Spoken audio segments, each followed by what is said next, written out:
अगर हम टीडीएस अगर नापेंगे तो कम से कम 1000 के पार मिलेगा आपको। और क्योंकि नाले में हानिकारक केमिकल होते हैं जो हमारे घर में जो यूज़ होता है डिटर्जेंट, उसमें जो केमिकल यूज़ होते हैं सल्फेट है, फॉस्फेट है, जो जिससे कि झाग बनता है। तो वही जो हाउस होल्ड का वेस्ट है वो आके नालों में आता है।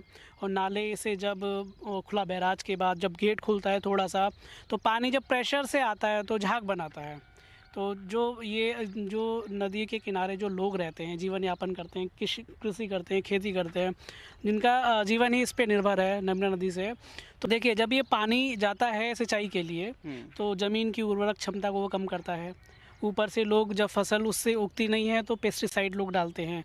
तो वो यमुना नदी के किनारे ही खेती हो रहा है, तो जब पानी बारिश होता है तो बह के सीधा नाली में, नदी में जाता है। तो ये पानी का जल स्तर और ज़्यादा ख़राब हो रहा है उससे और कई तरह की बीमारियाँ होती हैं, समझ रहे हो। और लोग जो इसके किनारे रहते हैं वो तो मजबूर हैं ही। खैर, मैं जो आपने बात कही कि पेस्टिसाइड्स वाली बात, तो टेरी ने 10 सूत्रीय एक अब जो मामला है उसको बताया है दिल्ली सरकार को। 10 सूत्रीय एक रोल मॉडल दिया है जिससे यमुना साफ़ हो सकती है। उसमें एक ये भी है कि जो यमुना किनारे खेती हो रही है उन खेती में जो पेस्टिसाइड्स इस्तेमाल किए जा रहे हैं उस पेस्टिसाइड्स को रेगुलेट करना, उसको नज़र रखना कि कितना पेस्टिसाइड इस्तेमाल किया जा रहा है और कितना यमुना में मिल रहा है। जैसे आपको दिनेश ने बताया कि जीवन यापन आप देखें किस तरीके का होगा। दाहिने तरफ आप इन्हें नाला देख सकते हैं, यहीं से कुछ दूरी पे यमुना है, और ये जो हिस्सा आप देख रहे हैं जहाँ पर आपको नाव और एक झोपड़ी सा दिख रहा होगा और खेती का जो इलाका है यहाँ पर खेती हो रही है।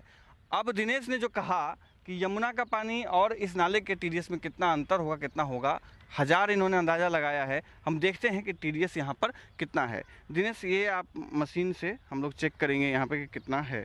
हमने इसको 0 किया, कैमरा पर्सन अंकुश दिखाएंगे कि किस तरीके से जो है 0 है। हमने ग्लव्स पहना हुआ है क्योंकि मेरे हाथों में इचिंग की दिक्कत होने लगी थी यमुना के पानी से और नाले के पानी से, क्योंकि इन्फेक्शन बहुत ज़्यादा है। हमने इसीलिए कहा कि दिनेश भी ये पहने।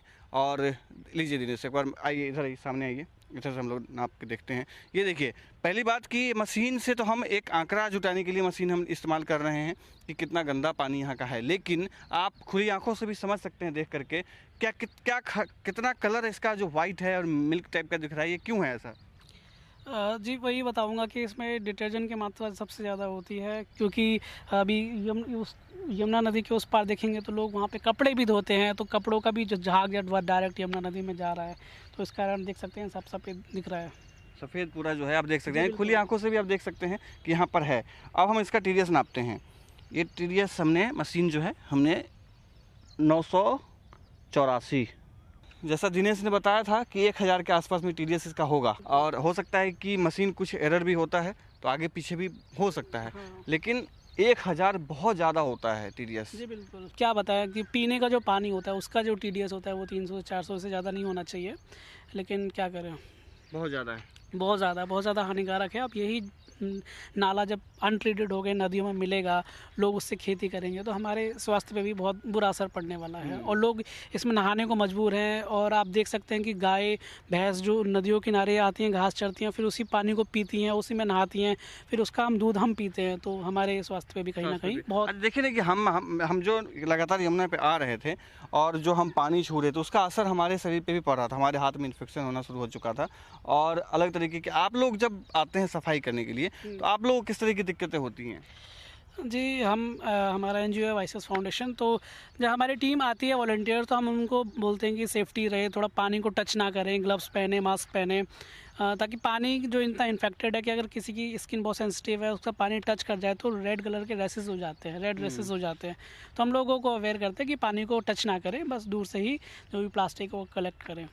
तो हम सेफ्टी का ध्यान रखते हैं, क्योंकि देखो जब पानी जो ओखला के बैराज के जब गेट खुलते हैं, पानी प्रेशर से आता है, झाग बनता है, तो झाग से कहीं ना कहीं हमें सांस लेने में भी दिक्कत होती है। देखा है खांसते हुए लोगों को। और हमने आपको नाला दिखाया, नाले की स्थिति आपने देखी किस तरीके से लगभग 1000 के आसपास टीडीएस आसपास में है। और ये सीधे सीधे इसने बताया कि पुल के उस साइड कपड़े भी धोए जाते हैं, और कपड़े धोने के बाद जो भी उसमें केमिकल इस्तेमाल किए जाते हैं कपड़े धोने के लिए, वो सब इस नाले में आता है। और एक खास बात और आपको बता दूं, पिंक झाग आपने देखा था, वो पिंक झाग इसी के कारण से आता है।